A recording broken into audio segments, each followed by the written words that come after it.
So sa last episode guys ay pinag-usapan nila guys ang darating na all-out war laban sa mga League of Villain at mga natitirang mga remnants ng Paranormal Liberation Front. At yun nga guys, nakikita po natin ngayon na nakipagpulong si All Might sa lahat ng mga estudyante para pagtuunan ng pansin ang darating na all-out war. Dahil sila na lang ang natitirang pag-asa ng Japan sa pakipaglaban.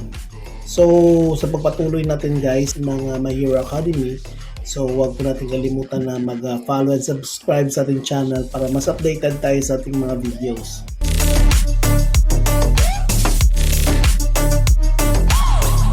So nakita po natin guys sa episode na to na nag-start na po yung training ng lahat ng mga estudyante. O nakita po natin na nagkakaroon po sila ng mga trainings.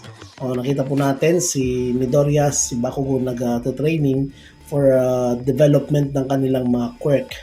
And then hindi lang si Midoriya at si Bakugo kundi halos silang lahat. Nakikita po natin na silang lahat ay busy sa pag-upgrade ng kanilang mga quirk at ang kanilang mga techniques and styles. So nakikita po natin guys sa mga estudyanteng ito na malaki talaga yung paniniwala nila na meron talagang pag-asa na mananalo sila sa darating na labanan against mga League of Villain. So yun nga, nagkakaroon sila ng double time na pagtitraining habang ang mga miyembro ng mga League of Villain ay watak-watak pa at ginagather din ni All for One ang iba pang mga remnants ng Paranormal Liberation Front.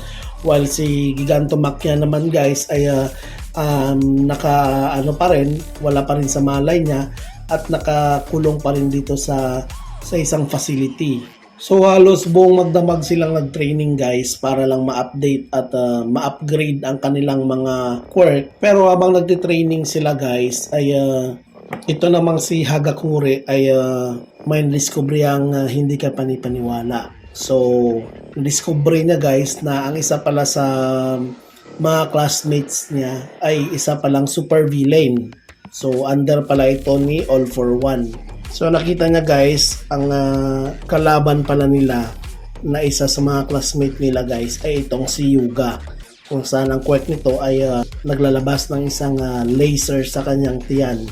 Kitang-kita niya guys na nag-uusap ang kanyang pamilya dito sa kagubatan na malapit sa eskwelahan at nadiskubrihan niya na itong si Yuga pala guys ay isang quirkless dahil si Yuga ay galing sa isang noble na pamilya at wala siyang quirk actually, wala siyang kapangyarihan.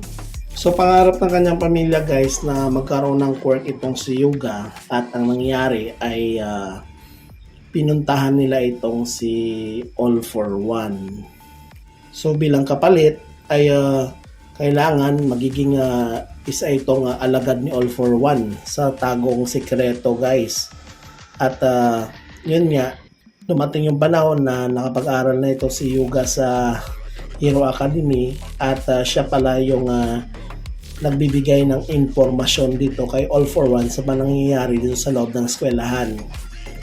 Pero dumating yung panahon guys sa mga taong mga dumaan ay nakonsensya itong si Yuga guys at gusto niyang sumuko at isurrender ang kanyang quirk pabalik kay All for One. Pero huli ng lahat dahil nabihag ngayon ito ni All for One ang kanyang buong katawan na kung saan pag ito ay mauuwa ni All for One ulit, may tendency na mamamatay itong si Yuga. Kasi si All for One pa naman guys, napaka-wise nitong kalaban. So habang nag-uusap ang pamilya ay hindi nila napansin na narinig din pala ito ni Midoriya guys at pagkatapos nun ay sinabihan niya si Yuga na kung totoo ba ito at ito namang pamilya ni Yuga guys ay tinanggihan pa na ang sabi ay nag-uusap lang sila about sa future ni Yuga.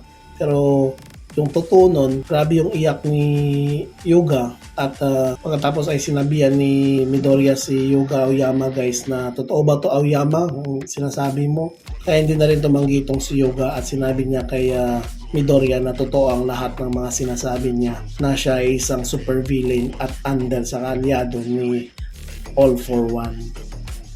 So hanggang dito na lang ako guys. So huwag po natin kalimutan na mag-subscribe at mag-follow sa ating channel para mas updated po tayo sa ating mga videos. Ingat guys!